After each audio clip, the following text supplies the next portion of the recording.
मैं डॉक्टर सुतीर्थ दत्ता हूँ। मैं वैज्ञानिक wild life institute of India के से हूँ और करीब 15 साल से मैं ग्रेट इंडियन बस्टर्ड, जिनको यहाँ पे मालडो कहा जाते हैं, उनके ऊपर काम करता हूँ। फिलहाल मैं इनके एक प्रोग्राम चल रहा है, bustard recovery programme. I am a lead of that programme, और जिसके अंदर ये स्पीशीज का कंजर्वेशन ब्रीडिंग के थ्रू रिवाइल्डिंग का प्रयास चल रहा है, और साथ साथ इनके ऊपर रिसर्च और इन सिटू कंजर्वेशन का प्रयास चल रहा है। उसका देखभाल करता हूँ। तो ये फोटो जो है जिसमें एक बस्टर्ड का डिस्प्ले दिख रहा है, ये हमारे कंजर्वेशन ब्रीडिंग सेंटर का एक बर्ड है। इसका नाम है लियो। शुरू करते हैं लियो के कहानी से। करीब जून 2020 में हम लोग इन बर्ड्स का सर्वे कर रहे थे, नेस्ट सर्च कर रहे थे। रामदेवरा जैसलमेर में एक इलाका है जहाँ पे आपको पता होगा, ये न्यूक्लियर टेस्टिंग साइट जो है उसके पास। जब हम इनका सर्वे कर रहे थे तो अचानक से हमें एक जगह पे बहुत सारे बस्टर्ड के फेदर्स मिले, and there was something Amish. तो हम थोड़ा ढूंढने लगे, और वहाँ पे हमें एक अंडा मिला जो कि अनअटेंडेड था। हमें लगा यहाँ पे कुछ गड़बड़ चल रहा है, तो हम और थोड़ा ढूंढने लगे। फिर एक ट्रैजिक एनकाउंटर हुआ। हम देखे कि वहां पे ऐसे छोटे छोटे एकेशिया श्रब्स के बीच में से एक बोनेलिस ईगल उड़ रहे हैं, and she is trying to predate on the female great Indian bustard, the female that has laid this egg. तो फीमेल ग्रेट इंडियन बस्टर्ड का, even I mean both great Indian bustards का male female का एक तरीका होता है कि वो प्रीडेटर से घबराते नहीं है, उनको थ्रेट डिस्प्ले करके डराने का कोशिश करता है अपने एग्स को बचाने के लिए, चिक्स को बचाने के लिए। तो इस चक्कर में रैप्टर बोनेलिस ईगल जो है वो ये फीमेल को lethally injured किए, and we could not save the female, but we could collect its egg, her egg, और उनको हम 200 किलोमीटर अक्रॉस हमारे जो conservation breeding centre recently establish हुआ था desert national park some area में, वहाँ पे उसको लेके आए, and we could hatch the chick, and now he is almost 3 years, just touching 3 years, and he is now learning the art of courtship. So ये जो फीमेल के jeans है ये लियो के अंदर अभी है, पर ये जो कहानी है, this is a story of bustards in peril and hope. Great Indian bustard का जो डिक्लाइन है, इनके बारे में आपको पता होगा। करीब करीब 1970 में इनका 1260 इंडिविजुअल्स जैसे इनका आंकड़ा था। धर्मा कुमार सिंह जी साहब उस टाइम पे सर्वे करते थे, और उनके बाद बहुत सारे वैज्ञानिक जो उसके ऊपर काम किए हैं, डॉक्टर असद रहमानी साहब, BNHS के बहुत सारे साइंटिस्ट जो हैं, वो इनका जो डॉक्यूमेंट किए थे इनका आंकड़ा, इसमें एक कंटिन्यूअस डिक्लाइन नजर आ रहा था। और आज के दिन में करीब करीब 130 इंडिविजुअल्स पाए जाते हैं, ऐसे लगता है। और इनका जो मेजर पॉपुलेशन है ये जैसलमेर एरिया में है। जैसलमेर में 2 एरिया में ये मिलते हैं, एक तो वेस्ट जैसलमेर का डेजर्ट नेशनल पार्क एरिया, और दूसरा पोखरान, ईस्ट जैसलमेर में पोखरान फील्ड फायरिंग रेंज। वो एरिया इंडियन आर्मी के ऑक्युपाइड है, और वहाँ पे आर्टिलरी टेस्टिंग होता है। करीब करीब 3000-4000 स्क्वायर किलोमीटर का बहुत बड़ा ग्रासलैंड एरिया है, और वहाँ पे एक पॉपुलेशन इनका मिलता है। ये 2 पॉपुलेशन लगभग 100-120 इंडिविजुअल से हैं। ये छोड़ के बाकी जो पॉपुलेशंस हैं, सिर्फ यही पॉपुलेशन आज के दिन में वायबल है, यानी कि जिनका आगे परसिस्टेंस का चांस है। बाकी जो पॉपुलेशंस हैं वो इतना डिक्लाइन किए हैं कि वो लगभग नॉन वायबल हो गए हैं आज के दिन में। और ये है गुजरात के कच्छ एरिया में, जहाँ पे 3 फीमेल इंडिविजुअल्स अभी मिलते हैं। महाराष्ट्र के सोलापुर एरिया, और यहाँ पे वडोदरा में भी कुछ 4-5 साल पहले इंडिविजुअल्स दिखते थे यहाँ पे, पर उनका संख्या काफी कम हो गया। अभी 1-2 इंडिविजुअल दिखते हैं महाराष्ट्र में। कर्नाटका में कुछ बर्ड्स दिखते हैं, और ये बेल्लारी के सिरगुप्पा तहसील और उसके आसपास जो आंध्र प्रदेश का कुरनूल एरिया है, जहाँ पे रोलापडू सेंचुरी है, इस एरिया में विचरण करते हैं। यहाँ पे भी करीब करीब 4-5 इंडिविजुअल्स हैं। तो कुल आंकड़ा जो है ये 130-140 से ज्यादा नहीं होंगे। और ऊपर इनका जो आप तस्वीर देख रहे हैं, ये मेल जो है दाहिने तरफ, ये असद रहमानी साहब का फोटोग्राफ है। ये डिस्प्ले करता है, ये इस तरीके से फीमेल को आकर्षित करता है ब्रीडिंग के लिए। और लेफ्ट में जो है वो फीमेल है। फीमेल अपने आप को दिखाना नहीं चाहता है, उतना छुपा छुपा रहता है, और मेल ऊपर खड़े होके ऊंचे एरिया में खड़े होके डिस्प्ले करके फीमेल को आकर्षित करते हैं। अभी ग्रेट इंडियन बस्टर्ड का जो हैबिटेट है वो कुछ इस प्रकार से है। ये generally semi desert areas, grassland areas, scrub areas, और जहां जहां पे थोड़ा बहुत ग्रासलैंड्स के बीच में एग्रीकल्चर है उस एरिया में पाए जाते हैं। और इनका जो डिक्लाइन हुआ है वो काफी लिंक्ड है इनके हैबिटेट्स के साथ। हम इनके ये जो हैबिटेट्स है जिसको generally dry areas, dry lands बोला जाता है, इनको हम हमारे जो मैनेजमेंट है इसमें वेस्टलैंड की तरह ट्रीट किया जाता है। और इनको एक तरीके से जो हमारा ब्रिटिश शिक्षा हुआ था कॉलोनियल हिस्ट्री में भी, ये इनको वेस्टलैंड्स की तरह इसलिए सोचा जाता है क्योंकि ब्रिटिश को लगता था कि ये डिग्रेडेड फॉरेस्ट डिग्रेड होने के बाद ऐसे ग्रासलैंड्स हो जाता है। जो एरिया में नेचुरली फॉरेस्ट होता है उनको डिग्रेड करने के बाद वो ऐसे ग्रासलैंड्स बन जाता है। जबकि रिसेंट साइंस ये चीज को नेगेट करता है, और ये सभी एरिया उस जगह पे मिलता है, इस ग्रासलैंड टाइप का हैबिटेट्स उस जगह पे मिलता है जहां पे रेनफॉल नेचुरली लिमिटेड है। आप राइट हैंड साइड का अगर ग्राफ देखेंगे, वो एक एक जो पॉइंट है वो एक एक सवाना एरिया का है, और जो नीचे का एक्स एक्सिस है वो है रेनफॉल, और ऊपर का जो वाई एक्सिस है वो है उसमें कितना पेड़ है वर्सेस ग्रास है।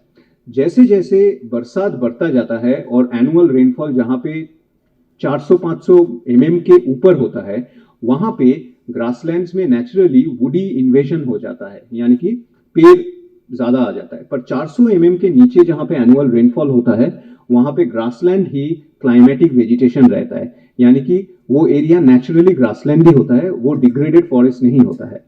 तो ये सारे के सारे जगह जहां पे मालढोक या ग्रेट इंडियन बस्टर्ड मिलता है वो ऐसे नेचुरल ग्रासलैंड्स एरिया है।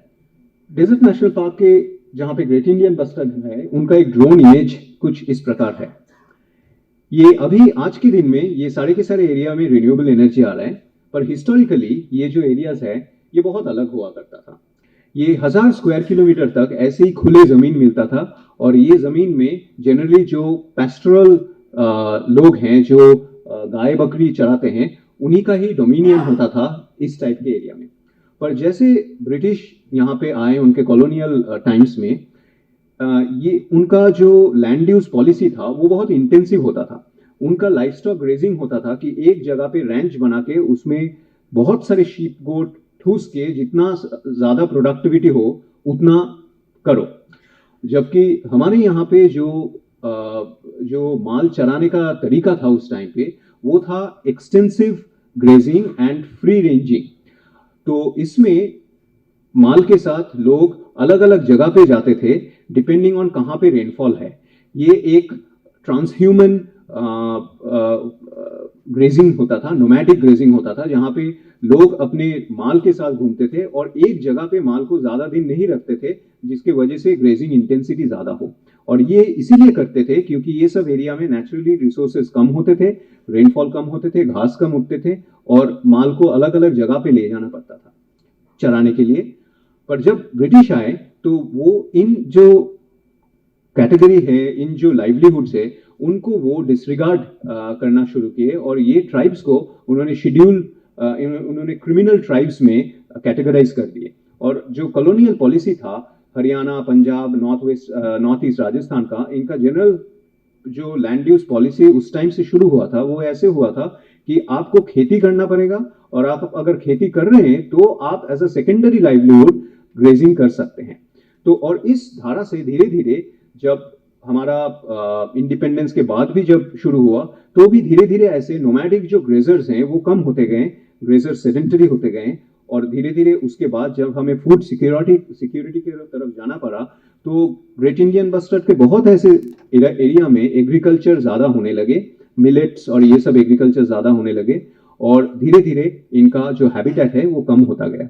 आज के दिन में ये रिन्यूएबल एनर्जी इनके काफी सारे हैबिटेट्स में आ रहे हैं, जिनके कारण इनका जो मेन हैबिटेट है वो कम हो रहा है।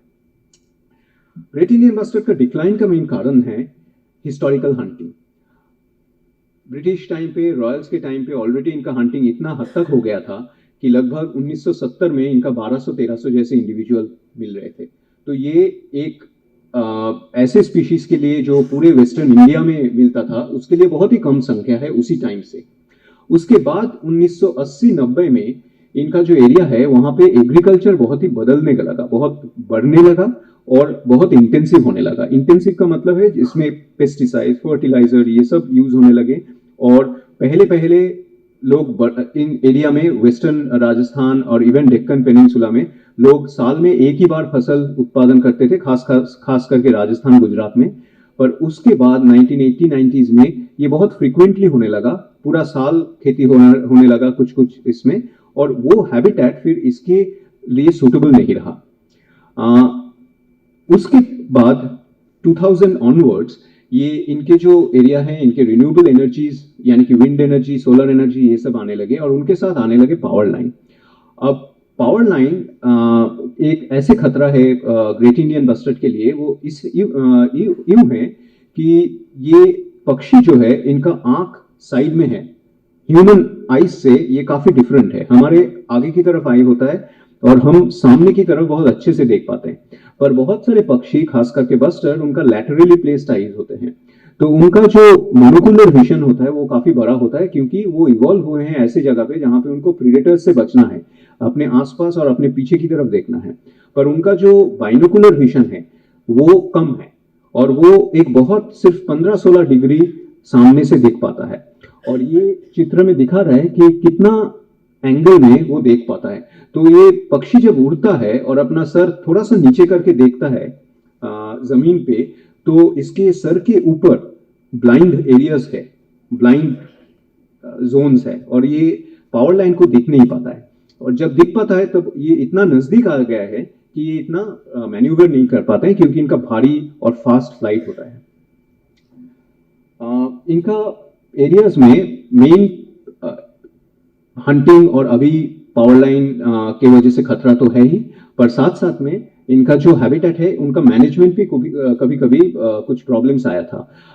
खास करके प्रॉब्लम है कि हम ये ग्रासलैंड्स को प्लांटेशन करके, ट्रीज और श्रब प्लांटेशन करके इनको फॉरेस्ट की तरह बनाने का कोशिश किए हैं, और इसके कारण ये एरियाज में जो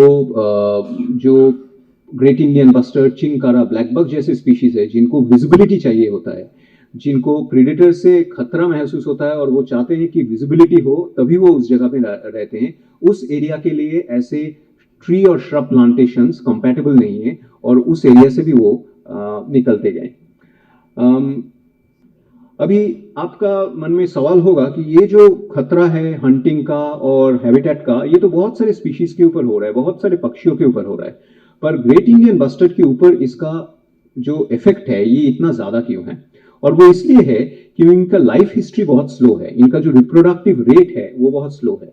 आप ये ग्राफ को अगर देखेंगे लेफ्ट हैंड साइड वाला, ये ग्रेट बस्टर्ड का अंडे से कितने जो बच्चे बड़े हो रहे हैं, वो बच्चे को ट्रांसमीटर्स लगा के फिर उनका फॉलो किया गया है कि कितने साल तक वो जिंदा होते हैं। अभी सिमिलर काम हम ग्रेट इंडियन बस्टर्ड के ऊपर भी कर रहे हैं और इनका जो पैटर्न है ये लगभग सेम है। ये इनका जो एक अंडा है वो उसका 25% सर्वाइवल रेट होता है सिर्फ, यानी कि 100 में से 75% अंडा प्रीडेट हो जाते हैं बिफोर हैचिंग। उसके बाद जो अंडे से बच्चे निकलता है वो पहले 3 महीने के अंदर उनका लगभग 50-60% एडिशनल मोर्टेलिटी होता है, यानी कि जो चिक्स निकले अंडे से उनका आधा ही सर्वाइव करता है 4 महीने के ऊपर। उसके बाद जो बच गए उनका लंबा आयु रहता है। ये इनका नेचुरल टेंडेंसी है, इवोल्यूशनरीली इनका ऐसा ही है, because they are ground dwelling, they have a high predation rest on their predation rate on their nests and on the chicks. Chicks die because of predation and starvation. पर एक बार वो 4-5 महीने के ऊपर जब हो गया, देन दे कैन सर्वाइव और वो लगभग 20-25 साल तक वो जिंदा रह सकता है। पर जब एडल्ट्स का हंटिंग होता है या फिर पावर लाइन की तरफ मोर्टेलिटी होता है तो ये बैलेंस बिगड़ जाता है। आप ये राइट हैंड साइड में देखेंगे कि अगर कोई ह्यूमन एडिशनल डेथ नहीं होता है, ह्यूमन कॉज जैसे हंटिंग या पावर लाइन, तभी इनका जो पॉपुलेशन है ये धीरे धीरे बढ़ता है बस। पर जैसे ही एक पॉपुलेशन ये हम थार के पॉपुलेशन के साथ, राजस्थान के पॉपुलेशन के साथ किए हैं, जहाँ पे अभी 130 जैसे इंडिविजुअल्स हैं। वहाँ से अगर 2-3 इंडिविजुअल्स भी हर साल निकलता गया, 2-3 एडल्ट इंडिविजुअल्स निकलता गया, तो उसका पॉपुलेशन डिक्लाइन आवश्यक है। ये डिफरेंस है कुछ छोटे पक्षी जो फास्ट रिप्रोड्यूस करते हैं, जैसे कि ग्रे फ्रैंकोलिन और ग्रेट इंडियन बस्टर्ड में। ग्रे फ्रैंकोलिन इतना जल्दी, एक एग्जांपल के साथ बता रहा हूँ, ग्रे फ्रैंकोलिन इतना जल्दी रिप्रोड्यूस करता है, इनका 3-4 क्लचेस होता है, एक क्लच में लगभग 10-12 करके ये बच्चे निकाल लेता है साल में। तो इनका अगर संख्या कम हो गया तो ये बहुत जल्दी बढ़ जाता है। पर ग्रेट इंडियन बस्टर्ड का एक बार संख्या कम हो गया एक थ्रेशोल्ड के नीचे, तो इनका फिर ये रिकुपरेट करना बहुत मुश्किल हो जाता है। इसीलिए ये इन सब एरिया में, डेक्कन और ये सब एरिया में जहाँ पे इनका पहले पॉपुलेशन था और जहाँ पे इनका क्लाइमेटिकली बहुत सूटेबल है, वहाँ से इनका पॉपुलेशन एक बार नीचे हो गया तो खत्म होने लग रहा है। अभी एक स्पीशीज को जानने के लिए, एक स्पीशीज को कंजर्व करने के लिए उनका बहुत इंटीमेटली जानना जरूरी होता है। और ये कई सालों से अलग अलग साइंटिस्ट, अलग अलग वैज्ञानिक और रिसर्चर्स के काम से हम ये सारी चीजें जानते हैं ग्रेट इंडियन बस्टर्ड के बारे में। इनके बारे में थोड़ा चर्चा करते हैं इनके कंजर्वेशन से पहले। पहली तो बात है कि ये जो पक्षी है, आप इनका फुटप्रिंट देख सकते हैं, वो लेफ्ट हैंड साइड में, ये एक ह्यूमन फुटप्रिंट के अगेंस्ट में ग्रेट इंडियन बस्टर्ड का फुटप्रिंट है। इनका पीछे का जो टो है वो नहीं रहता है कोई भी बस्टर्ड का, और इसकी वजह से ये अपने पूरी लाइफ में कभी पेड़ के ऊपर पर्च नहीं कर पाते। इनका सब पूरा लाइफ जो है ये ग्राउंड बेस्ड है, इंक्लूडिंग नेस्टिंग। तो इसलिए ये जमीन पे ही अंडा देता है, बस थोड़ा सा ही स्क्रैप करके, और उसके कारण उनका जो नेस्ट प्रिडेशन है वो थोड़ा ज्यादा है। दूसरी बात है कि ये ग्रासलैंड को प्रेफर करता है, ये वुडी एरिया को अवॉइड करता है जहां पे बहुत सारा वुडी वेजिटेशन हो गए। जैसे यहाँ पे भी नागपुर से चंद्रपुर के बीच में बहुत सारे ऐसे अच्छे हैबिटेट्स हैं जहाँ पे थोड़ा थोड़ा ग्रासलैंड्स है और बीच में बुटिया मोनोस्पर्मा और इन सब के पेड़ हैं। जहां जहां पे ये थोड़ा खुले खुले ग्रासलैंड्स हैं, बड़े ग्रासलैंड्स है, वो इनके लिए काफी सूटेबल है। पर एक जगह पे जैसे ही वुडी इन्वेशन ज्यादा हो गया, 40-50% के ऊपर ट्री कैनोपी कवर हो गया, वहां पे इसके लिए मुश्किल हो जाता है, क्योंकि ये प्रेफर करता है विजिबिलिटी, ताकि दूर से इनको वुल्फ, डॉग और जितने भी खतरा हो, ह्यूमन जितने भी खतरा हो, वो दूर से इनको पता लगे। तीसरा है, ये क्रॉपलैंड्स को, मतलब खेतीबाड़ी को फोरेजिंग के लिए यूज कर सकता है, पर अगर तब तक कर सकता है जब तक वो लैंडस्केप में थोड़ा बहुत ग्रासलैंड्स हो। इनके लिए इनका जो, मैं इनके टेलीमेट्री यानी कि इनके ऊपर टैग्स पहना के इनका मूवमेंट का स्टडी किए हैं हम, उनके बारे में बताएंगे। पर उससे लगभग ये पता लगता है कि इनको 300-400 स्क्वायर किलोमीटर का बड़ा एरिया चाहिए, जो ज्यादा से ज्यादा ग्रासलैंड हो, बीच बीच में थोड़ा बहुत अगर क्रॉप फील्ड्स हो तो वो क्रॉप फील्ड्स में जाके खाना खाते हैं हार्वेस्टिंग सीजन के बाद। पर एक लैंडस्केप में अगर 100% एग्रीकल्चर हो गया तो वो वहां पे रहेंगे नहीं, क्योंकि उनको ग्रासलैंड्स बहुत जरूरी है उनके लिए अंडे देने और बच्चे पैदा करने के लिए।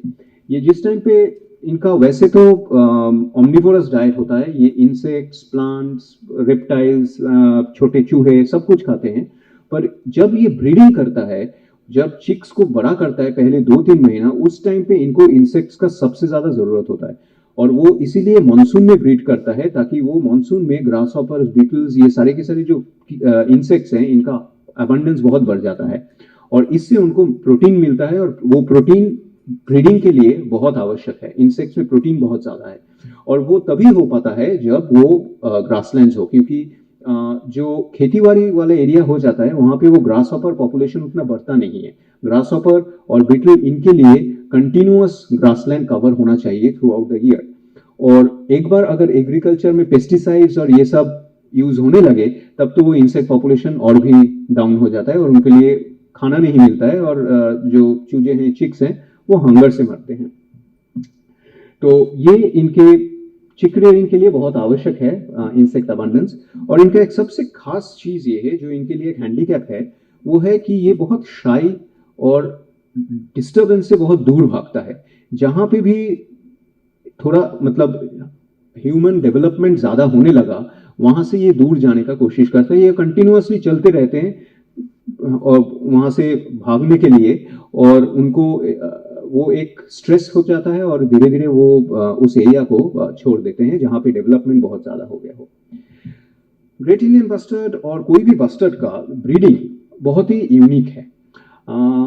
इनका जो मेल है आपको ये राइट हैंड साइड वाले फोटो में आप देखेंगे, इनका ब्रीडिंग सिस्टम को कहते हैं एक्सप्लोडेड पॉलीगाइनस लेग। ये इनका साइंटिफिक टर्म है। उसका मतलब ये है कि आप मान लीजिए आप तादोमा में जाके आप टाइगर को देखेंगे तो वो उनका जो टेरिटरीज होता है ना वो अलग अलग होता है ना, एक दूसरे से थोड़ा दूर रहना पसंद करते हैं। इनका जो मेल्स है ये अपने ये जो डिस्प्ले करते हैं फीमेल को आकर्षित करने के लिए, ये एक जगह पे आके करते हैं। तो एक दूसरे से 500 मीटर 1 किलोमीटर दूर खड़े होके ये डिस्प्ले करते हैं और फीमेल चूज करता है, अपने टेरिटरी को थोड़ा नजदीक लेके आते हैं और फीमेल चूज करता है कि कौन किस मेल का डिस्प्ले ज्यादा अच्छा है और उनके साथ ब्रीड करते हैं। ब्रीडिंग के बाद फीमेल ही पूरा देखभाल करती है बच्चे का और मेल का उसमें कोई हाथ नहीं रहता है। और फीमेल लगभग 1 साल तक अपने बच्चे को अपने साथ रखता है। हम उनको देखें 4-5 महीने तक भी फीमेल अपने चिक्स को वाइल्ड में खिलाते हैं और लगभग 9 महीने तक ये तो बॉन्ड बहुत ही स्ट्रांग रहता है। फिर धीरे धीरे ये वीक होता रहे और उसके बाद 1 साल बाद फीमेल दोबारा से ब्रीड करने चाहते हैं तब अपने चिक्स को दूर भगा देते हैं। इनका जो अंडा है ये ओपन ग्राउंड में ऐसे स्क्रेप में है, आप उसमें देख सकते हैं अंडा। और ये अंडे का जो फेलियर रेट है वो बहुत ज़्यादा है, लगभग 70-75% नेस्ट प्रीडेट हो जाते हैं या खराब हो जाते हैं, 25% ही करते हैं सक्सेसफुल होते हैं। बट ग्रेट इंडियन बस्टर्ड का पहले हमें लगता था कि ये साल में एक ही बार अंडा देता है, जो कि गलत है। ये 3-4-5 बार तक अंडे दे सकते हैं। जब बरसात अच्छा हो तब अंडे भी ज़्यादा देते हैं और कभी कभी 2 अंडे भी दे देते हैं। ये बरसात के साथ ब्रीड करता है क्योंकि इंसेक्ट्स बरसात में ज़्यादा बढ़ता है और उनको इंसेक्ट्स चाहिए होता है खाने के लिए। तो जब तक इसका एग्स प्रीडेट हो रहा है ये बार बार एग ले कर सकता है अप टू 4-5 टाइम्स, पर एक बार आप उसका बच्चा हो गया तब ये ब्रीड नहीं करेगा जब तक बच्चा बड़ा ना हो जाए, कम से कम 9 महीना या उससे ऊपर। अभी राइट हैंड साइड में आपको जो दिख रहा है वो एक फेंस है और उसके राइट हैंड साइड में आपको दिख रहा है अच्छे ग्रासलैंड और लेफ्ट हैंड साइड में आपको दिख रहा है extensively grazed and excessively grazed areas. और ये सच्चाई है आज का डेजर्ट नेशनल पार्क और इवन बहुत सारे और एरिया का, जहाँ पे फेंस्ड एरियाज में ग्रासलैंड रिकवरी बहुत ज़्यादा है। और हम देखते हैं कि डेजर्ट नेशनल पार्क के एक एनक्लोजर है जिसका नाम है सुदासरी, सिर्फ 15 स्क्वायर किलोमीटर का एरिया है। 15 स्क्वायर किलोमीटर यहाँ के हिसाब से काफ़ी ज़्यादा है, पर वहाँ पे बहुत ही बड़ा एरिया है राजस्थान में अभी भी, और बर्ड्स लगभग 20,000 स्क्वायर किलोमीटर में विस्तृत है। पर वो उनका 70% नेस्ट वो 15 स्क्वायर किलोमीटर के इंक्लोजर में है, क्योंकि वहाँ पे ऐसे अच्छे ग्रासलैंड्स मिलते हैं, फेंस्ड एरियाज में ग्रासलैंड्स मिलते हैं, और वो ग्रास बायोमास जरूरी है इंसेक्ट अबांडेंस के लिए। ये आप जो तस्वीरें देख रहे हैं ये सब मेल बस्टर्ड्स का डिस्प्ले है। लेफ्ट हैंड साइड में एक कोरी बस्टर्ड है जो अफ्रीका में मिलता है, ये ग्रेट इंडियन बस्टर्ड है। राइट हैंड साइड में ये है ग्रेट बस्टर्ड्स। ये सब बड़े बड़े जो बस्टर्ड्स हैं उनके मेल्स बहुत बड़े होते हैं, ये लगभग 10-15 किलो का मेल है, और ये जो फीमेल्स हैं इन फीमेल्स लगभग 4-5 किलो का जैसे होते हैं। तो males are almost 2.5 times heavier than females. और ये जो नीचे वाले हैं ये सब लेसर फ्लोरिकन बंगाल फ्लोरिकन है, जो छोटे हैं 500 ग्राम 1 किलो का बर्ड है, और ये उड़ के डिस्प्ले करता है, और जो ऊपर वाले हैं वो खड़े होकर डिस्प्ले करता है। और ये डिस्प्ले सब फीमेल को आकर्षित करने के लिए करते हैं, और ये इस प्रक्रिया को सेक्सुअल सिलेक्शन बोलते हैं, जिसके वजह से इनका ये सब ऑर्नामेंट्स हुआ है। फीमेल्स को पसंद है डिस्प्लेइंग मेल का वो ट्रेट्स, और वो फिर ऐसे ट्रेट्स इवॉल्व हुए हैं जिसके कारण वो ऐसे खूबसूरत दिखते हैं, ऐसे बड़े दिखते हैं। अभी इसके कारण एक और आगे, तो इनका जो मेल्स है ये छोटे घास वाले एरिया में खड़े होकर डिस्प्ले करते हैं, और जो फीमेल्स हैं ये थोड़े बड़े बड़े घास में घूमते रहते हैं, थोड़ा छुप छुप के, और बच्चे को बड़ा करने के लिए। तो इसकी वजह से इनको बचाने के लिए एक जगह में छोटा और बड़े घास का मिश्रण मोज़ेक ज़्यादा ज़रूरी है। तो कुछ जगह जहाँ पे प्रोटेक्शन अच्छा हो, ग्रासलैंड्स अच्छा हो, और उसके साथ में कुछ जगह जहाँ पे ग्रेजिंग होके ग्रास थोड़ा छोटा हो, ये जो मोज़ेक है ये बहुत ज़रूरी है। और ये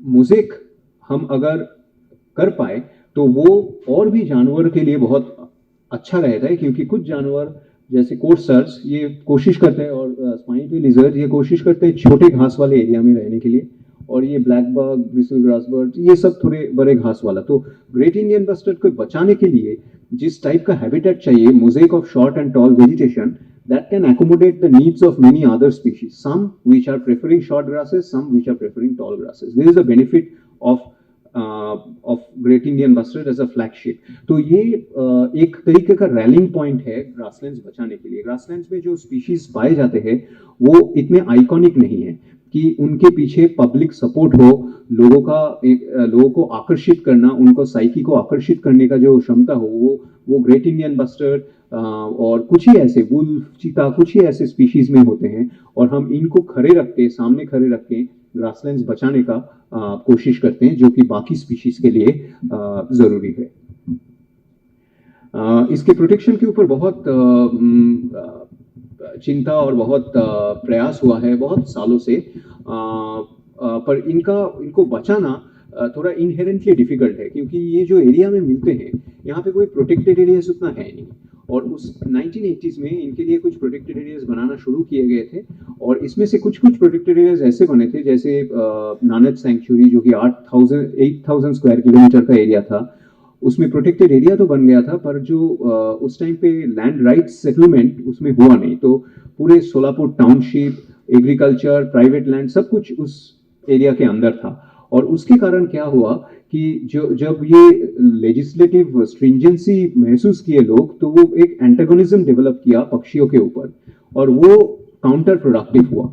दूसरी तरफ कुछ ऐसे सेंचुरीज थे जो कि बहुत ही छोटे थे, जैसे नलिया में कच्छ में एक लाला सेंचुरी है जो 2 स्क्वायर किलोमीटर एरिया है। अब ये जो स्पीशीज है ये बहुत बड़े एरिया को यूज करता है, इसका होम रेंज ही लगभग 200-300 स्क्वायर किलोमीटर है, कुछ जगह पे और भी ज्यादा। तो इनके लिए ऐसे छोटे एरियाज उतना सही नहीं रहता है। तो ये जो इनका प्रोटेक्शन का तरीका है, बड़े एरिया प्रोटेक्ट करने में भी दिक्कत है, छोटे एरिया में प्रोटेक्ट करने में कोई फायदा नहीं है। तो एग्जैक्ट क्या तरीका हो, उस बीच में ये स्पीशीज जो है इसका डिक्लाइन होता रहा, और इनके ऊपर ये जो 2 वैज्ञानिक है, डॉक्टर असद रहमानी साहब और लेट डॉक्टर रविशंकरन साहब, ये बहुत प्रयास किए हैं, और फॉरेस्ट डिपार्टमेंट के साथ और इनके साथ बहुत सारे प्रयास हुए हैं, पर इनका डिक्लाइन लगातार चलता गया है ये स्पीशीज का। आज के दिन में हमें ये लगता है कि हम इनके बचाने के लिए जो मिनिमम एक्टिविटीज है वो ये है कि अभी के टाइम पे आप अगर वो ग्राफ देखेंगे, अभी के टाइम पे आप जो ग्राफ देखेंगे उसमें इनका जो डिक्लाइन है ये बहुत शार्प है। ये अंडे से लगभग 3 महीने होने में ही इनका only 20% of the eggs survive up to 90 days, that is 3 months, और उसके बाद भी उनका जो एडल्ट सर्वाइवल रेट वो काफी नीचे है। जबकि पहले वो ग्रीन वाला आप लाइन देखिए, पहले कुछ इस हिसाब से हुआ था। तो हमें ये ब्लू लाइन से ग्रीन लाइन की तरफ जाना पड़ेगा, और वो जाने के लिए 2 चीज करना पड़ेगा कि इनका रिक्रूटमेंट जो है, इनका रिप्रोडक्शन जो है, ब्रीडिंग सक्सेस वाइल्ड में बढ़ाना पड़ेगा, और जो वाइल्ड में इनका मोर्टेलिटी रेट है वो कम करना पड़ेगा। और उसके लिए हमें ये एक्टिविटीज हैं, आगे जाइए। रिप्रोडक्शन बढ़ाने के लिए हमें ऐसे बड़े बड़े एनक्लोजर्स, फेंस्ड एरियाज बनाना पड़ेगा, ताकि उसके अंदर ग्रासलैंड्स प्रोटेक्टेड हो, और ये कम से कम 10-15 स्क्वायर किलोमीटर का ग्रासलैंड होना चाहिए, नहीं तो फीमेल बच्चे के साथ वहीं पे ही फंस जाएंगे जब तक बच्चा उड़ ना पाए, जो कि 2-3 महीने का टाइम है। तो इतने बड़े ग्रासलैंड्स को एनक्लोज करना पड़ता है ताकि उसमें वेजिटेशन ज्यादा अच्छा हो, इंसेक्ट अबंडेंस ज्यादा अच्छा हो, और वो ब्रीडिंग के लिए फायदेमंद हो। और फीमेल्स उसी एरिया में नेस्ट करता है और चिक्स को रेयर करता है। चिक्स को पहले 2-3 महीने तक उसी एरिया में रहते हैं, ऐसे इंक्लोजर्स में रखते हैं जहां पे खाना अच्छा मिलता है। इससे उनका रिप्रोडक्टिव सक्सेस बहुत ज्यादा बढ़ता है, और राजस्थान में ये काफी जगह पे ऐसे टोटल ऑलमोस्ट 150 स्क्वायर किलोमीटर का ऐसे एनक्लोजर्स हैं, 10-15 स्क्वायर किलोमीटर के अलग अलग इसमें, जिसमें ऐसे जो इनके एक तरीके से ग्रेट इंडियन बस्टर्ड का मेटर्निटी वार्ड्स जैसे है। दूसरा, इनका जो बाकी एरिया है वो एरिया में कहाँ पे इनका मूवमेंट है वो जानना, और उस एरिया में इनका थ्रेट्स, जैसे आज के दिन में पावर लाइन और इंटेंसिव एग्रीकल्चर, ये सब कम करने का प्रयास करना, इससे इनका जो एडल्ट मोर्टेलिटी है वो रिड्यूस हो जाएगा। खास करके इम्पॉर्टेंट है पावर लाइन को कुछ क्रिटिकल एरियाज में अंडरग्राउंड करना, और ये हम मार्क किए हैं राजस्थान में और गुजरात में कि कौन कौन सी जगह पे वो सबसे जरूरी है। ये दो एक्टिविटीज के थ्रू हम इनके लिए हैबिटेट्स क्रिएट कर सकते हैं और रिस्टोर कर सकते हैं। पर जैसे इनका पॉपुलेशन का डिक्लाइन हो रहा है, ये सब करने में इतना साल लगेगा कि वो पॉपुलेशन, कोई भी पॉपुलेशन तब तक रहेगा नहीं। So to buy time and as an insurance we are also initiating conservation breeding program, and ये 2019 से शुरू हुआ है, और ये कंजर्वेशन ब्रीडिंग के एक फोटोग्राफ है हमारे सेंटर का। And the plan is basically to collect eggs from the wild, create a captive population, breed it, and try to rewild it. By the time we rewild it, the habitats in the wild have to be restored through these activities of developing enclosures for improving reproduction and mitigating threats in the bustard landscape and to create habitats. अब ये conservation breeding जो है, ये great Indian bustard के लिए एक बहुत essential हिस्सा बन गया है ये पूरे कंजर्वेशन प्रोग्राम का। बट ये स्टेज में पहुंचने के लिए बहुत साल लग गए हैं, और इन साल में बहुत सारे पॉपुलेशन इतना कम हो गए कि वो नॉन वायबल हो गए। हम लगभग 2010-11 से ये रिसर्च के थ्रू दिखाना शुरू किए थे और प्रेडिक्ट किए थे कि ये जितने भी पॉपुलेशन 20-25 इंडिविजुअल्स के हैं कच्छ डेक्कन एरिया में, वो सब खत्म हो जाएंगे विद इन 10 to 20 ईयर्स, और वही हुआ। और उसके बाद 2013 में हमने ministry of environment, forest, climate change, wild life institute of India, BNHS और फॉरेस्ट डिपार्टमेंट सब मिलके एक डॉक्यूमेंट बनाए थे कि क्या क्या काम करना जरूरी है और अर्जेंट बेसिस में जरूरी है टू प्रोटेक्ट दिस स्पीशीज।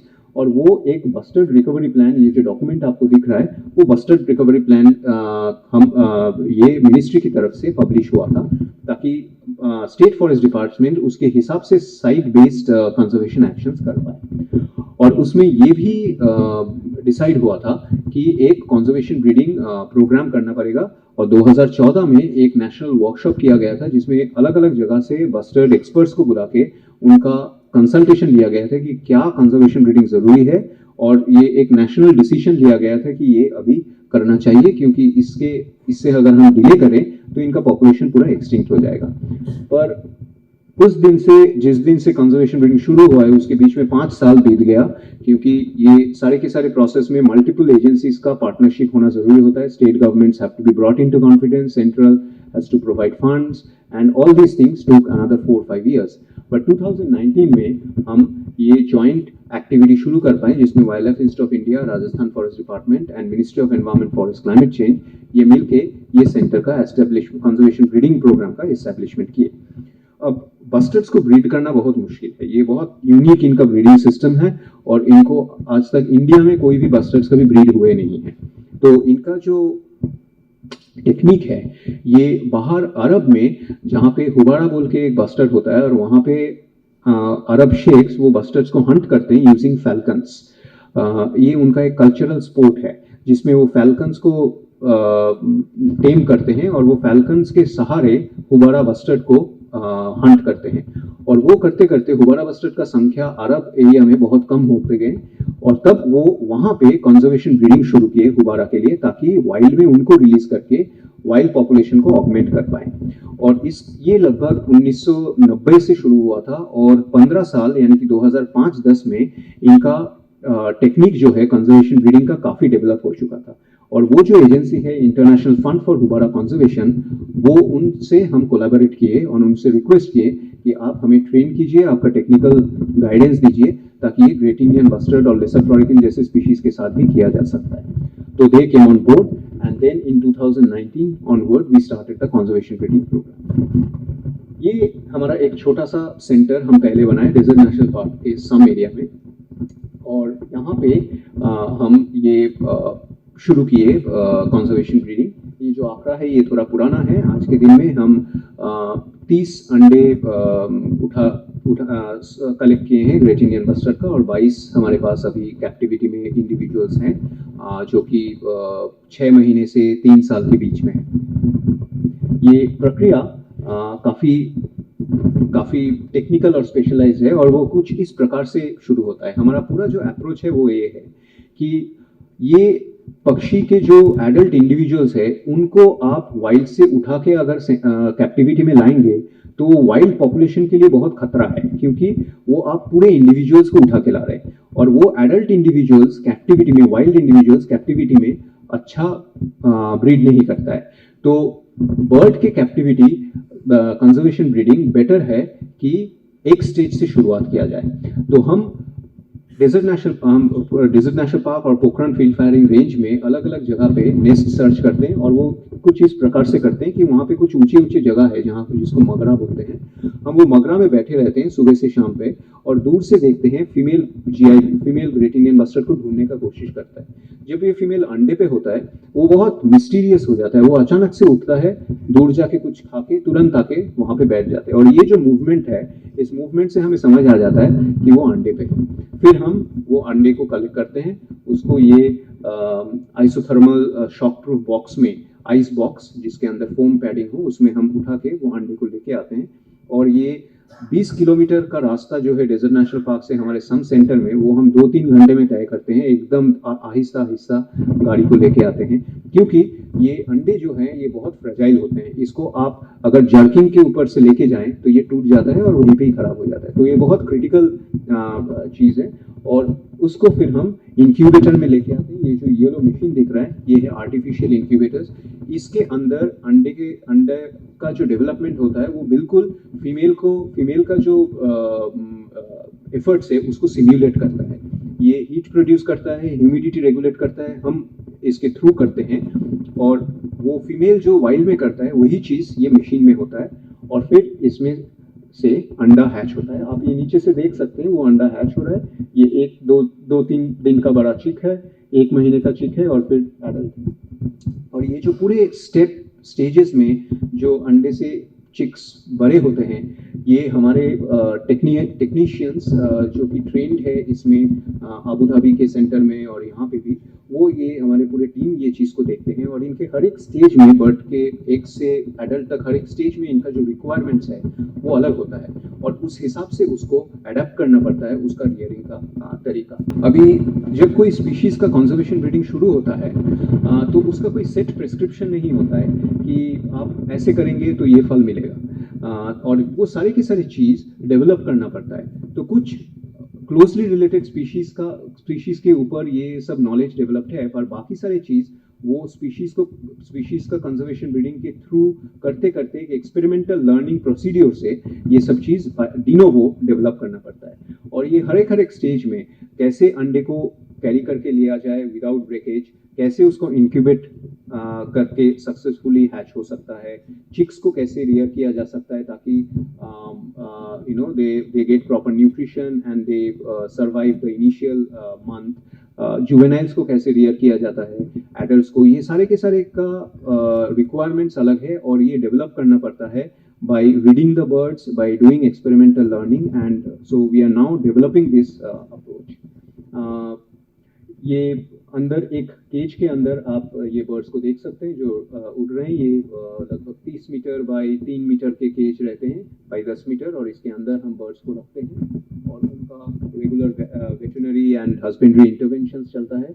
उनके लिए जो खाना ज़रूरत होता है, जो ये आप देख रहे हैं इंसेक्ट्स, मील वर्म्स, क्रिकेट्स, माइस, ये हम हमारे सेंटर में प्रोड्यूस करते हैं। उसके लिए अलग इनका ब्रीडिंग यूनिट्स है जिसमें इनके खाना जनरेट होता है और वो हम इसीलिए करते हैं क्योंकि बाहर के खाने से बहुत सारे कंटामिनेशन आ सकता है, इन्फेक्शन आ सकता है, पेस्टिसाइड्स और ये सब आ सकता है जो प्रॉब्लम कर सकता है बर्ड्स को, वो उनसे बचाने के लिए। तो ये एक फुल फ्लेज्ड प्रोग्राम है जिससे बर्ड्स का अभी रियरिंग हो रहा है और they are now showing science of sexual maturity and we are hoping कि अगले 2-3 साल में hopefully they will start breeding. अब वो एक नेक्स्ट चैलेंज रहेगा कैसे इनको कैप्टिव ब्रीड कराया जाए। ये अभी बस 3 साल हुए हैं और इनका वाइल्ड में भी जो मैच्योरिटी होता है वो 3-4 साल में होता है और उसके बाद वो ब्रीड करना शुरू करता है। हम 1-2 साल में आशा करते हैं कि उस स्टेज में जाएंगे और उसके बाद उनको फिर रिवाइल्डिंग कराना। ये हर एक स्टेज एक अलग अलग चैलेंज है। बर्ड्स जब अपने पास हैच होता है उनका एक फिनोमेना होता है जिसको बोलते हैं इम्प्रिंटिंग। एक बर्ड जब हैच होता है, जो चिक निकलता है, वो चिक पहले जिसको देखता है और जिसके साथ उसका अटैचमेंट बनता है उसी को ही माँ समझता है।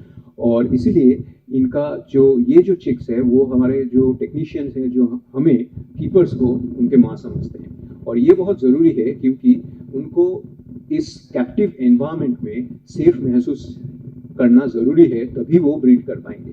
पर जब बर्ड्स को रिवाइल्ड करना पड़ेगा, वापस वाइल्ड में छोड़ना पड़ेगा, तब तो ये जो बर्ड्स है जो हमारे पास आज के दिन में है, उनको हम छोड़ नहीं पाएंगे। वो रहेगा ब्रीडिंग के लिए क्योंकि वो ऑलरेडी इम्प्रिंटेड हो चुका है टू अस।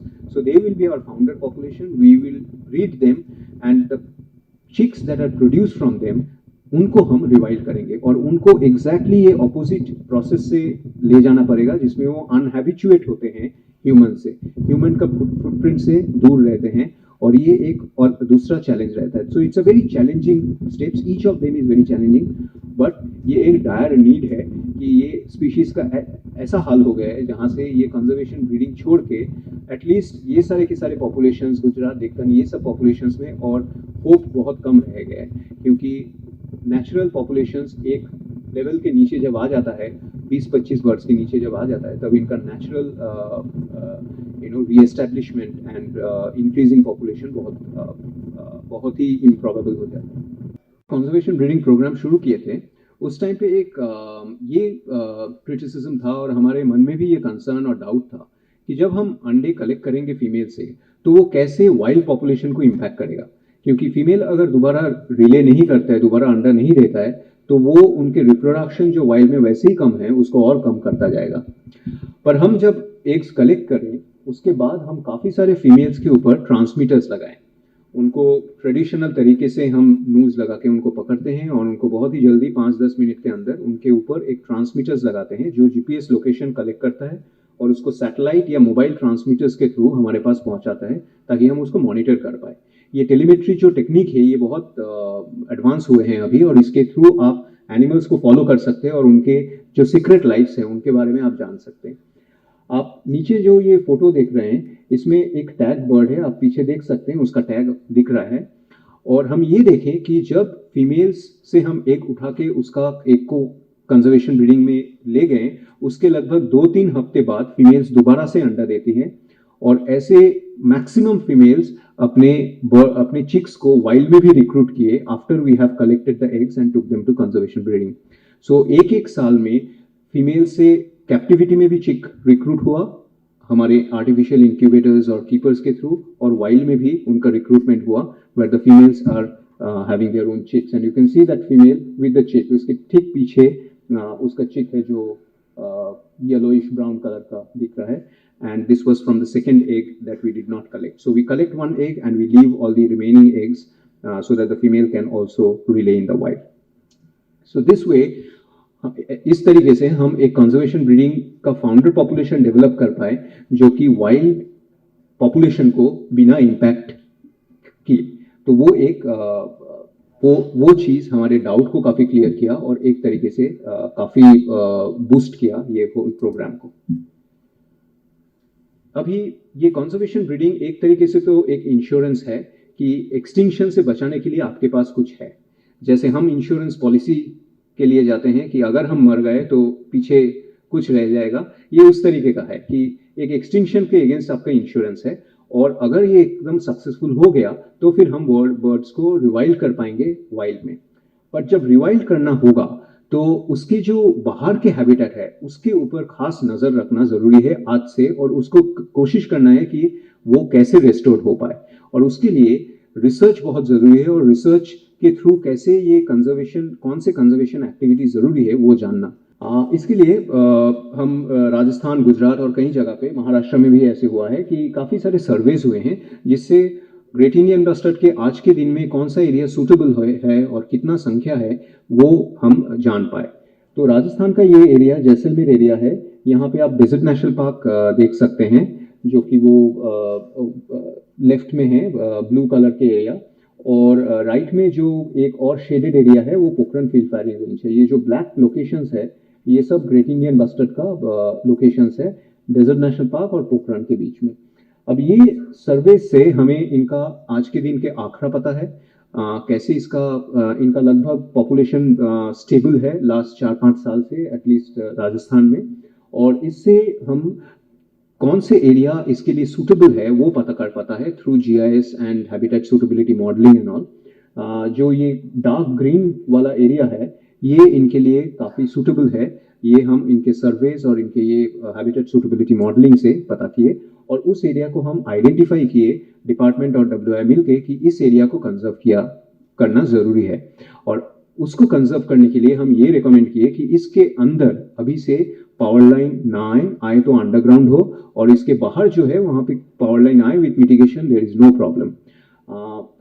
और ऐसे करके आइडेंटिफिकेशन, एक प्रायोरिटाइजेशन प्रोसेस रहता है कि आप पूरे एरिया को तो बचा नहीं पाएंगे, कोई डेवलपमेंट तो करना ही पड़ेगा बहुत सारी जगह पे, पर ऐसे मिनिमम कुछ एरियाज हमें निकालना है जहाँ पे conservation should be prioritised over development, और ये प्रायोरिटाइजेशन सर्वेज और habitat suitability mapping and all these इनके थ्रू होता है। आप ये मैप में देख पा रहे हैं कि जो बर्ड के मूवमेंट्स है उसका लाइव सॉर्ट ऑफ वीडियो आप देख पा रहे हैं। ये बर्ड्स जो है जैसे मैं बताया इनके ऊपर हम ट्रांसमीटर्स डाल देते हैं और उसके बाद इनका जो मूवमेंट है ये हम ट्रैक कर पाते हैं। तो दोबारा एक बार चलाएंगे।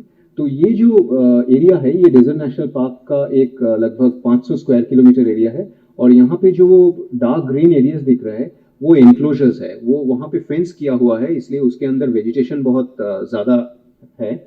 और आप बर्ड का जो मूवमेंट देख रहे हैं वो एक एक बर्ड एक एक कलर के हैं, तो वो मूवमेंट आप देखिए वो बहुत सारे एनक्लोजर्स को ही यूज करते हैं, और एनक्लोजर्स मतलब वो उसी एनक्लोजर्स उसी ग्रासलैंड एरियाज को वो ब्रीडिंग के लिए प्रेफर करते हैं। जिस मानसून के टाइम पे जैसे कि मार्च से शुरू होके सितंबर अक्टूबर तक, जैसे ही ग्रास सूखने लगता है, इंसेक्ट पॉपुलेशन खत्म होने लगता है, नवंबर दिसंबर वहाँ पे खेत हार्वेस्ट हो जाता है, क्रॉप्स हार्वेस्ट हो जाता है, तो वो बाहर चले जाते हैं एनक्लोजर के बाहर, और वहाँ पे वो जो हार्वेस्टेड क्रॉप फील्ड्स है वहाँ पे फोरेज करने लगते हैं। फिर जैसे ब्रीडिंग सीजन में आएंगे, इनका मार्च से अगस्त तक ब्रीडिंग सीजन है, 2 मेन पीक रहता है, मार्च अप्रैल है और दूसरा जून से अगस्त तक। इसके बीच में फिर से वो एनक्लोजर्स जहाँ पे इंसेक्ट पॉपुलेशन ज्यादा है वहाँ पे दोबारा से चल जाते हैं। तो इसके थ्रू हमें ये टेलीमेट्री के थ्रू हमें बहुत अच्छे से पता लग जाता है उनके लिए खास कौन से एरिया है जहाँ पे कंजर्वेशन एक्टिविटीज बहुत मजबूत होना चाहिए, और ये टेलीमेट्री से हमें इनके कितने एरिया चाहिए इनको उसके बारे में भी पता लगा। आप वहाँ पे देखेंगे जहाँ पे वो स्क्वायर किलोमीटर में एरिया दिया गया है, ये अलग टेबल में ये अलग अलग इंडिविजुअल्स है, और आप देखिए लगभग 100 से 300-400 स्क्वायर किलोमीटर इनका होम रेंज होता है। होम रेंज मतलब एक एनिमल, एक बर्ड कितने दूर तक मूव करता है अपने खाना खाने के लिए, बच्चे को बड़े करने के लिए, ये सब एक्टिविटीज के लिए। तो एक साल में ये 100 से 300 स्क्वायर किलोमीटर इनको चाहिए होता है एक इंडिविजुअल को घूमने के लिए। तो they are long ranging species, tigers, wolfs, इनसे भी ज्यादा, ऑलमोस्ट वुल्फ के कंपेरेबल होते हैं इनका जो होम रेंज एरिया है। और ये इसलिए है क्योंकि इनका जो हैबिटेट्स है उसमें नेचुरली रिसोर्सेज बहुत कम रहते हैं। जो इंसेक्ट पॉपुलेशन का अबंडेंस है, चूहे, रेप्टाइल, जितना भी फूड रिसोर्स है वो अबंडेंट नहीं होता है, बहुत स्कार्स होता है, इसलिए इनको बहुत घूमना पड़ता है खाना ढूंढने के लिए और खाने के लिए। जहाँ पे इनके लिए हैबिटेट बहुत अच्छा डेवलप किया गया है, जैसे डेजर्ट नेशनल पार्क की नॉर्थ जहाँ पे ये इंक्लोजर्स है, जहाँ पे फूड ज़्यादा है, वहाँ पे इनका होम रेंज फिर भी कम है, 100-200 स्क्वायर किलोमीटर के अंदर है। और जहाँ पे इनका हैबिटेट इतना डेवलप नहीं है, जैसे आप देखेंगे 1000 स्क्वायर किलोमीटर, महाराष्ट्र में 7000 स्क्वायर किलोमीटर, जहाँ पे इनका बहुत छोटे छोटे ग्रासलैंड्स है और बहुत एग्रीकल्चर एरिया है, जैसे महाराष्ट्र में ये स्टडी डॉक्टर बिलाल हबीब ने किए थे। इनमें 8000 स्क्वायर किलोमीटर में बर्ड मूव कर रहा था, शोलापुर, बीजापुर, इवन वरोरा, ये पूरे एरिया में। तो जहाँ पे इनका ग्रासलैंड्स खत्म हो जाता है और एग्रीकल्चर बढ़ने लगता है, वहाँ पे इनका घूमना भी बहुत ज़्यादा हो जाता है, और वो एक दूसरा प्रॉब्लम क्रिएट करता है कि वो बहुत ज़्यादा खतरे के सामना होना पड़ता है, क्योंकि वो बहुत ज़्यादा घूम रहे हैं, बहुत दूर दूर जा रहे हैं।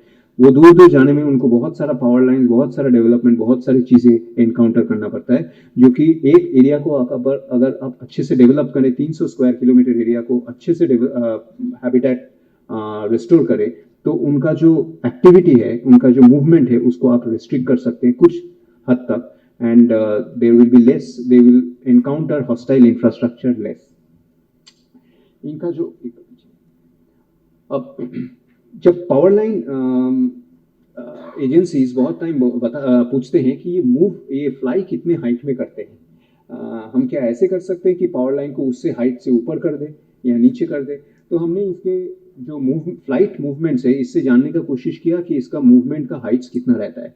जनरली ये दो किस्म के फ्लाइट्स करते हैं, एक डेली फ्लाइट्स जो ये फोरेजिंग एक पैच से दूसरे पैच जाने के लिए करते हैं, उसमें ये लगभग 5 से 20 मीटर हाइट पे उड़ते हैं। पर कभी कभी ये जब मूव करते हैं लोकली एक जगह से दूसरे जगह, जब ये लगभग 60 मीटर तक उड़ सकते हैं, इवन 100 मीटर्स तक, तो उस टाइम पे जनरली ये 30 से 60 मीटर की हाइट में दूर में रखते हैं। और ये पूरे जो हाइट है 5 से 60 मीटर तक, ये पूरे पावर लाइन से भरे हुए हैं आज में राजस्थान में। There are about 5,000 kilometers of lines within that area which they are using, which is quite a lot. इनका आइडियल हैबिटेट कुछ इस प्रकार के है कि ये पक्षी को जो देखे हैं वो जानते हैं कि इनको ये हर एक एक्टिविटी के लिए थोड़ा थोड़ा अलग टाइप का हैबिटेट पसंद करते हैं। यानी कि ये जहाँ पे डिस्प्ले करता है वो एकदम खुले छोटे घास वाला एरिया होगा, जहाँ पे ये नेस्ट करते हैं ये थोड़ा उसमें ऊंचा घास होगा, ये जहाँ पे रात को बैठता है रूस्ट करता है ये एकदम खुला जगह होगा जहाँ से इसको दूर से नजर आए। तो इनको बचाने के लिए जो हैबिटेट हमें रेस्टोर करना है उसमें ये mosaic of short grass tall grass ये इसीलिए करना पड़ता है ताकि इनके एक्टिविटी वाइज जो अलग अलग रिक्वायरमेंट है वो हम एकोमोडेट कर पाए। और यही चीज़ हम हमारे रिसर्च के थ्रू भी देखे थे। तो अगर हम इस एरिया को ऐसे प्रोटेक्ट कर पाए कि 15-20 स्क्वायर किलोमीटर इनक्लोजर को कुछ जगह पे बड़े घास के साथ और कुछ जगह पे छोटे घास के साथ थ्रू ग्रेजिंग और through cutting grass cutting, then that mosaic of tall and short grass is very beneficial and suitable for the species. और वहाँ पे उनका डेंसिटी बहुत बढ़ता जाता है और वहाँ पे उनका रेसिडेंस टाइम बहुत बढ़ता है। जब एक स्पीशीज को बचाना हो तो उनका थ्रेट्स को जानना बहुत ज़रूरी है। अब थ्रेट्स कई बार बहुत सारे होते हैं, but there will be some Achilles heel. एक ऐसा थ्रेट होता है जो कि मेजॉरिटी ऑफ द पॉपुलेशन के डिक्लाइन के रीजन है और वो जानना बहुत ज़रूरी है। वो जाने बगैर you will be searching needle from a haystack, जो कि बहुत ही डिफिकल्ट है इस स्पीशीज के लिए। तो हम इसका कौन सा थ्रेट सबसे महत्वपूर्ण है वो जानने का कोशिश किए। And across busters it is known that mortality of adults, बड़ा मरना, बड़े एडल्ट इंडिविजुअल्स मर जाना is the most problematic thing for the population. और वो इधर हंटिंग के थ्रू होता है या फिर इंफ्रास्ट्रक्चर के साथ कोलिशन, पावर लाइन और कोई भी इंफ्रास्ट्रक्चर के साथ कोलिशन के थ्रू होता है। तो हमने इसके पावर लाइन का क्या इम्पैक्ट है इसके ऊपर वो स्टडी करना शुरू किए। और वो करने के लिए ऐसे जो बड़े बड़े ट्रांसमिशन लाइन्स है हम उसके नीचे सर्वे करना शुरू किए। और उससे लगभग आज के दिन में लगभग लास्ट 10-15 साल में 12 ग्रेट इंडियन बस्टर्ड्स का मोर्टेलिटी डिटेक्ट हुआ है बस, जो कि पावर लाइन के कारण है। बट मेजॉरिटी ऑफ मोर्टेलिटीज वो डिटेक्ट नहीं हो पाता है क्योंकि वो डिटेक्ट होने से पहले ही वो कार्कस, वो ग्रेट इंडियन बस्टर्ड कार्कस या कोई भी बर्ड के कार्कस को कुत्ते या दूसरे स्कैवेंजर्स खा जाते हैं। तो जो दिखता है वो बहुत ही कम है जो असलियत में होता है उससे। तो हमने क्या किए कि ये सर्वे के बाद हमने वो सब जो बायसेस हैं कि कितना हमें नहीं दिख रहा है वो जानने का कोशिश किए। उसके लिए हम एक्चुअल कार्कस डाले और देखें कि वो कितना दिन तक परसिस्ट करता है और इसके थ्रू हम एक्यूरेट एस्टिमेट्स निकाले कि बस्टर्ड्स का mortality because of power lines कितना है। हम जितने भी अभी बर्ड्स टैग किए हैं 10 बर्ड्स में से 2 बर्ड का मोर्टेलिटी हुआ है पावर लाइन से, it's almost 20% of the cause. And इसमें हम ये देखें कि सिवाय ग्रेट इंडियन बस्टर्ड नहीं बहुत सारे स्पीशीज ऑफ बर्ड्स का खतरा है from power lines. And we found कि हर 1 किलोमीटर पावर लाइन की वजह से एक महीने में करीब करीब 3 से 6 बर्ड का मोर्टेलिटी होता है। अब एक जगह पे जैसे जैसे बहुत पावर लाइन्स आते रहते हैं वहाँ पे टोटल मोर्टेलिटी जो है वो बढ़ता जाता है। हम ये एरिया जो सर्वे किए थे वो करीब करीब 4000 स्क्वायर किलोमीटर था और उसमें एक साल में 1 लाख बर्ड्स मर रहे थे अलग अलग स्पीशीज का। हमें कम से कम 40 स्पीशीज मिले और 1 लाख बर्ड्स साल में मर रहे हैं in 4000 square kilometre area which is desert national park and north of it, and that's a big number. और ये इतना बड़ा नंबर है कि ये पोचिंग या दूसरे किसी थ्रेट से इतना मॉर्टेलिटी होता नहीं है। तो ये एक बहुत इंपॉर्टेंट एस्पेक्ट्स बनते जा रहे हैं, क्योंकि बर्ड्स जब फ्लाई करते हैं ना, तो उनको ये पावर लाइन्स, उनकी इवोल्यूशनरी हिस्ट्री में ये पावर लाइन्स नहीं होता है। वो आसमान में खुले परिंदे की तरह उड़ते हैं, उनको ये तार का वो इवोल्यूशनरी मेमोरी नहीं है। तो वो और बहुत सारे स्पीशीज, खास करके ग्रेट इंडियन बस्टर, कोई भी बस्टर्स ऐसे हैं, जैसे मैं बता रहा था कि उनका फ्रंटल विजन छोटा होता है, उसका हेड थोड़ा सा भी ट्विच हो जमीन की तरफ तो ऊपर ब्लाइंड एरिया इतना बड़ा होता है कि वो दिख नहीं पाता है दूर से, और जब दिखता है तब वो बहुत पास आ गया हो। तो हमने ये पूरे जैसलमेर एरिया में, जो कि 90,000 स्क्वायर किलोमीटर का एरिया है, वहाँ पे हर एक पावर लाइन का मैपिंग करना शुरू किए, और कहाँ कहाँ पे बर्ड्स का मूवमेंट है, और इसके ऊपर ओवरलैप से पता किए कि कौन कौन से वो क्रिटिकल एरियाज है जहाँ पे इनका मिटिगेशन होना बहुत आवश्यक है। और ऐसे करके हम 250 किलोमीटर का लेंथ निकाले 5,000 किलोमीटर से, जो कि अंडरग्राउंडिंग करना आवश्यक है, और बाकी में आप दूसरे मिटिगेशन मेजर कर सकते हैं। एक मिटिगेशन मेजर बहुत पॉपुलर है जिसमें डाइवर्टर्स लगाते हैं, आप आगे जाइए, डाइवर्टर्स लगाते हैं। जो आप देख रहे हैं तस्वीर, ये ऑरेंज कलर का जो एक डिस्क है, वो पावर लाइन के ऊपर लगाने से पावर लाइन ज्यादा कंस्पिकुअस हो जाता है, बर्ड्स को थोड़ा दूर से दिख जाता है। तो ये क्या, ये कॉन्ट्रास्टिंग होता है, ब्लैक एंड व्हाइट या व्हाइट एंड ऑरेंज।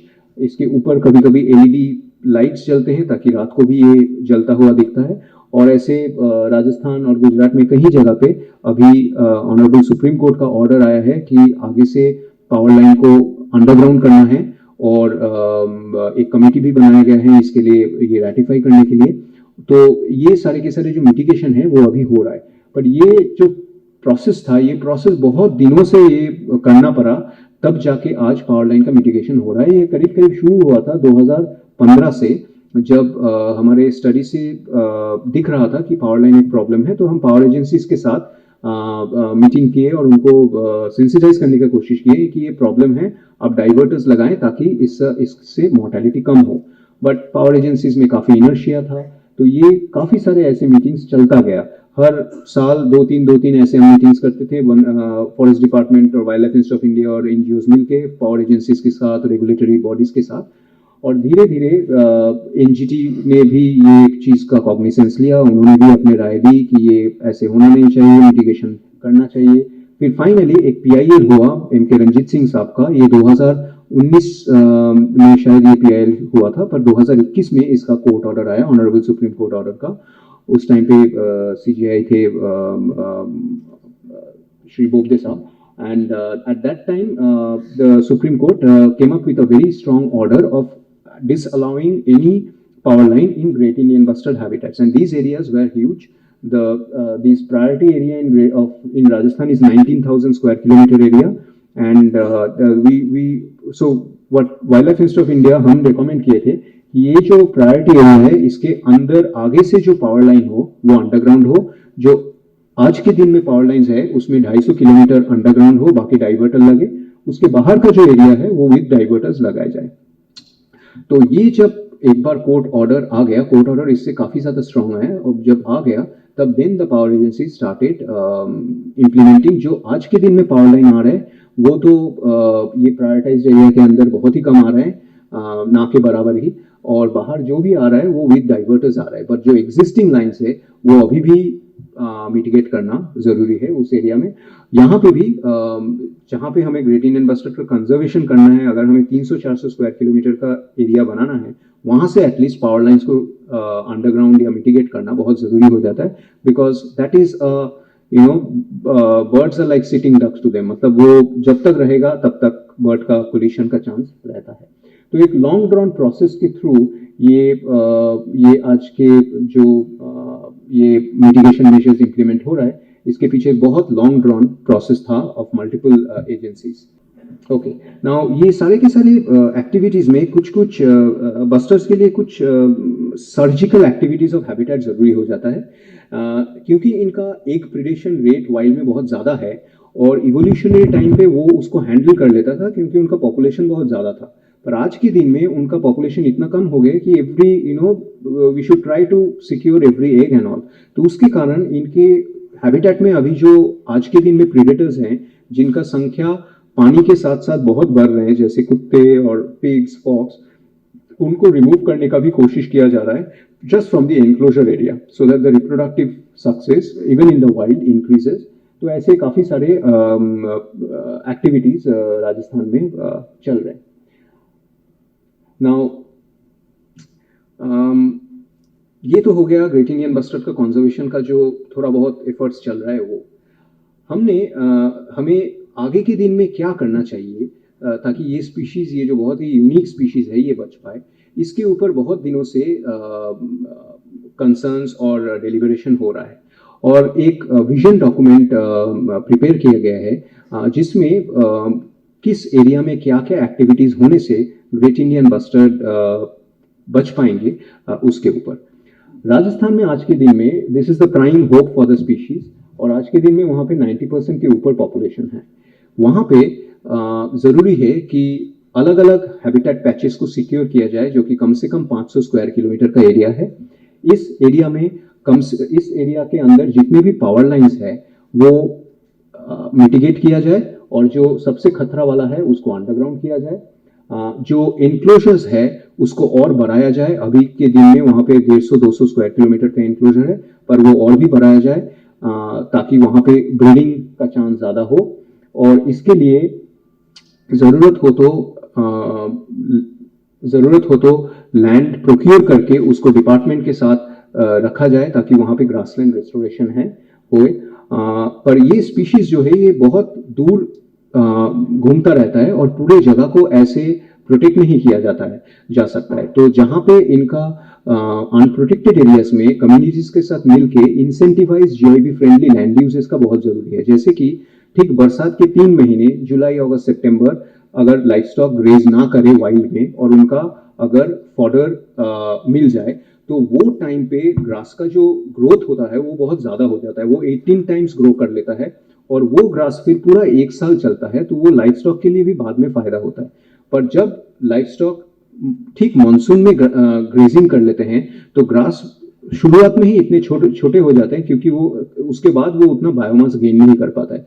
तो if the grasslands are protected just during the monsoon, वो 3 महीने जुलाई, अगस्त, सितंबर, तो उसके बाद ग्रास बायोमास बहुत ही ज्यादा ग्रो हो जाता है जो कि बस्टर्ड्स के लिए भी अच्छा है क्योंकि वो आराम से वहां पे नेस्ट कर पाए और आगे के समर्स में वो लाइफ स्टॉक के लिए भी बहुत अच्छा रह जाता है. तो this is something that needs to be done.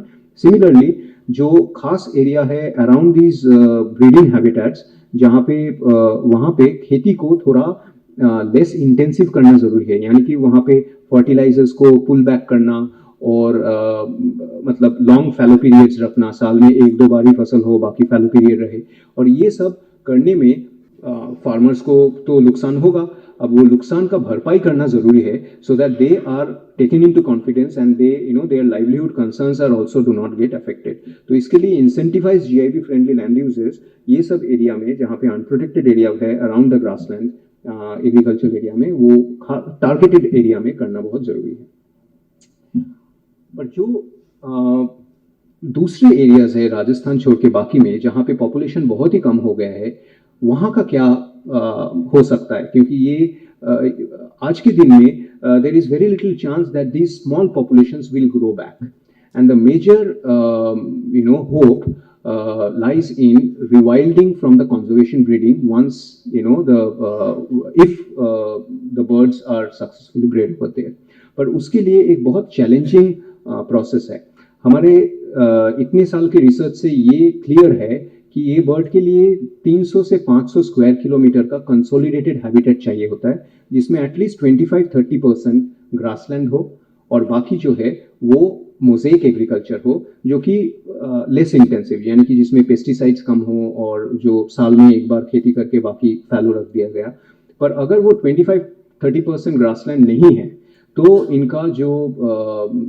इनका सर्वाइवल बहुत मुश्किल हो जाता है. So they require this 200 to 500 square kilometres of intact landscapes.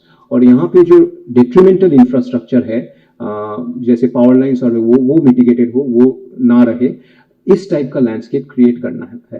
अब ये कुछ कुछ जगह पे अभी भी संभव है, जैसे गुजरात के कच्छ एरिया में, इवन सोलापुर के जो एरिया है वहाँ पे, क्योंकि नानज बस्टर्ड सेंचुरी है, वहाँ पे कुछ कुछ थिन स्ट्रिप्स ऑफ ग्रासलैंड्स हैं, सोलापुर, नानज, बोरेमानी, गांगेवाड़ी, ऐसे करके ये सबको कंसोलिडेट करके कोशिश करना पड़ेगा कि एक 300 से 500 स्क्वायर किलोमीटर का कंसोलिडेटेड एरिया मिले। अब उसमें जरूरी नहीं कि पूरा ग्रासलैंड हो, उसमें अगर 25-30% भी ग्रासलैंड हो और बाकी जगह पे एग्रीकल्चर हो, जो एग्रीकल्चर ऐसे हो जिसमें बर्ड्स घूम सके, यानी कि जिसमें पेस्टिसाइड्स कम हो, जो साल में एक ही बार हो और बाकी टाइम फैलो रहे, और वो करना पड़ेगा इधर by buying land and getting into two forest department, ताकि ग्रासलैंड्स क्रिएट हो पाए, बड़े बड़े एंक्लोजर्स क्रिएट हो पाए, और बाय इंसेंटिवाइजिंग पीपल कि वो कुछ अपने लॉस को इनकर करे, बट उसका कंपेंसेशन हो जाए, ताकि वो कुछ so that it becomes beneficial and friendly to great Indian bustard. अब ये पूरा तरीका करना बहुत जरूरी है। इसके साथ और एक चीज जरूरी है जो कि बहुत कंटेंशियस है, और वो है कि रेहकुड़ी, नानच, ये सब जगह पे जो एग्जिस्टिंग ग्रासलैंड्स हैं उनमें बहुत सालों से श्रब और ट्री प्लांटेशंस करके उनको बहुत वुडी बना दिया गया है, नीम का प्लांटेशंस और ये सब। बट अगर great Indian bustard, blackbuck, ये सब चीज स्पीशीज चाहिए तो दे आर ग्रासलैंड स्पीशीज, उनको वो इतने वुडी कवर प्रेफर नहीं करते। तो strategic removal of woody species को निकालना, आगे के दिन में प्लांटेशन ना करना, और प्लांटेशन करना हो तो ग्रास स्पीशीज प्लांटेशन करना, ये सब तरीके से ये वुडी जो पहले ग्रासलैंड हैबिटेट था जो वुडी हो चुका है उसको वापस ग्रासलैंड बनाना जरूरी है। तो ये 3-4 चीजें बहुत जरूरी होगा। एक 200 से 500 स्क्वायर किलोमीटर का लैंडस्केप को कंसोलिडेट करना, दूसरा उसमें कम से कम 25% ग्रासलैंड क्रिएट करना, ताकि कम से कम 10-15 स्क्वायर किलोमीटर का इंक्लोजर हो, उस इंक्लोजर से प्लांटेशंस को हटाना ताकि वो ग्रासलैंड की तरह मेंटेन हो, और उसके आसपास के जो एरिया है उसमें इंसेंटिवाइज्ड जीआईबी फ्रेंडली एग्रीकल्चर करना, जो जीआईबी के लिए ठीक रहे। और ये अगर हो पाता है एंड साथ साथ में कंजर्वेशन ब्रीडिंग अगर सक्सेसफुल होता है, which will get to know within the next 2-3 years, then there is some hope कि वो चिक्स को ट्रांसपोर्ट करके यहाँ पे रिवाइल्ड किया जाए। चिक्स को ट्रांसपोर्ट करना संभव है, हमने किए हैं एटलीस्ट 200-300 किलोमीटर में, पर जब तक हैबिटेट्स रिस्टोर्ड नहीं है तब तक ये कंजर्वेशन ब्रीडिंग का कोई यूज नहीं है, और रिवाइल्डिंग का भी कोई वैल्यू नहीं है, क्योंकि आप रिवाइल्ड करने के बाद बर्ड्स वैसे ही मरेंगे, because the habitat itself is still threatened, and जब तक हम थ्रेट्स को एड्रेस नहीं कर रहे हैं तब तक यहाँ पे कोई कंजर्वेशन ब्रीडिंग, रिवाइल्डिंग का कोई इफेक्ट नहीं होगा, उल्टा वही बर्ड्स बाकियों की तरह मरते रहेंगे। So it's a very challenging task, and it's a species that is very unfortunate, क्योंकि वो रहते ही ऐसी जगह है और इनका लाइफ हिस्ट्री ही ऐसा है जो ये जिसके लिए कंजर्वेशन बहुत ही डिफिकल्ट है। So we are up against a wall, but it's there is hope because the conservation breeding has started, and there is still hope because there are areas which are with forest departments protected, and there is hope because there are a lot of people that love this species and want this species to persist, और उनका ये पूरा चेष्टा है कि कोशिश है कि इसको बचाने के लिए कुछ भी किया जाए। तो इसके सारे के सारे अगर सब के सब चीज़ें, everything falls in place, then maybe will be able to conserve this species in future. ये पूरे चीज़ में बहुत सारे वैज्ञानिक का बहुत सालों से योगदान रहा है, और उनमें से डॉक्टर छाला जो wild life institute of India के डीन थे और इनके लीड थे before me, he played a very important visionary role in this. The chief wildlife wardens and the ADG of ministry, the local DFOs, our director, and this is our team who does the husbandry, the conservation breeding husbandry part. I want to thank them. And ये हमारे Abu Dhabi के collaborators हैं, जिनका जो हमें basically train किए हैं, और अबू धाबी में भी और इंडिया में भी आके ये रियरिंग और सारे टेक्निक्स में। These are some of the pictures of activities, and अगर आपको और भी जानना है प्रोजेक्ट ये कंजर्वेशन एफर्ट्स के बारे में, तो ये लिंक दिया गया है, हमारा ईमेल एड्रेस दिया गया है। ये एक छोटा सा वीडियो डॉक्यूमेंट्री है, आप एक बार प्ले करने का कोशिश कीजिए। Okay, maybe it's not working, हम आपको अलग से उनका लिंक दे देंगे in case you are interested. इसी के साथ मैं समाप्त करता हूँ मेरा talk. Thank you very much for listening.